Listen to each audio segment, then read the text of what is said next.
in terms of diverse intelligences, what does that tell you about what you're trying to get at, what the foundation's trying to get at, and what its impact could potentially be? If you take it as possible that the universe has within it tremendous richness, and that richness isn't necessarily reaching its peak in present-day humans, then you have to also grant that that richness may have reached a more interesting, fulfilling level extraterrestrially. By the same token, the richness that exists on the Earth has not been fully plumbed.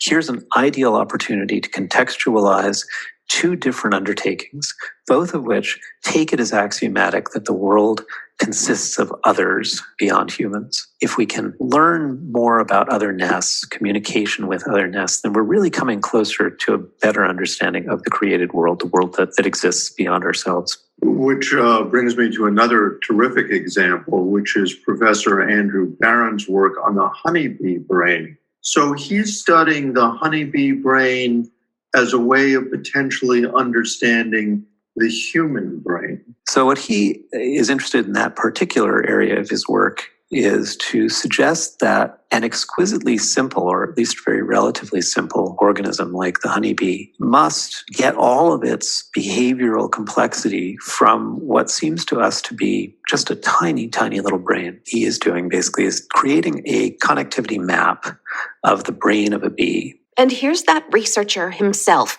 Andrew Barron.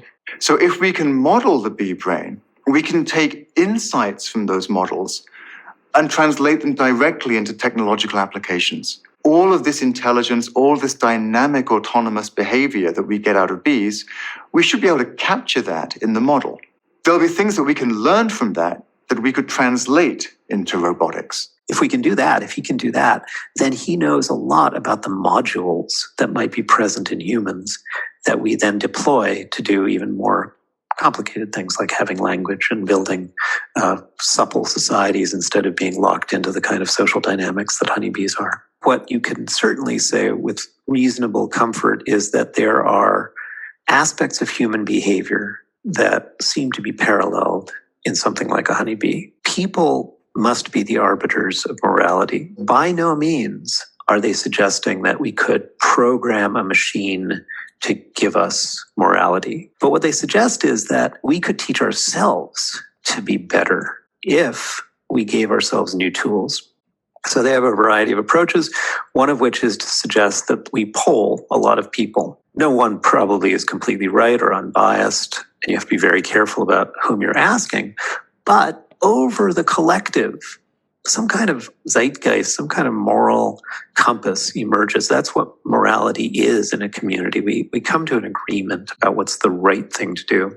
Unfortunately, it's extremely hard for humans to take on board what hundreds or thousands of other humans are thinking. It's just we're not built for that. We're built for dyadic interactions, for small group interactions. Machines, on the other hand, AI, on the other hand, is exquisitely suited to extracting patterns from large data sets. So if you give a machine tremendous access to human morality, the machine could extract, in some very cryptic, sort of mysterious way, could extract the essence of the contours of the collective moral mind. It can be our interlocutor, not asking to outsource our moral minds, not outsourcing our intelligences, but enriching them through a self-learning process. How should the information that comes from the AI be presented to humans to actually influence their behavior in a way that that will be effective and useful? And that's really, in one part of my life, I think about things in a way of what would I tickle in the brain to change a moral judgment?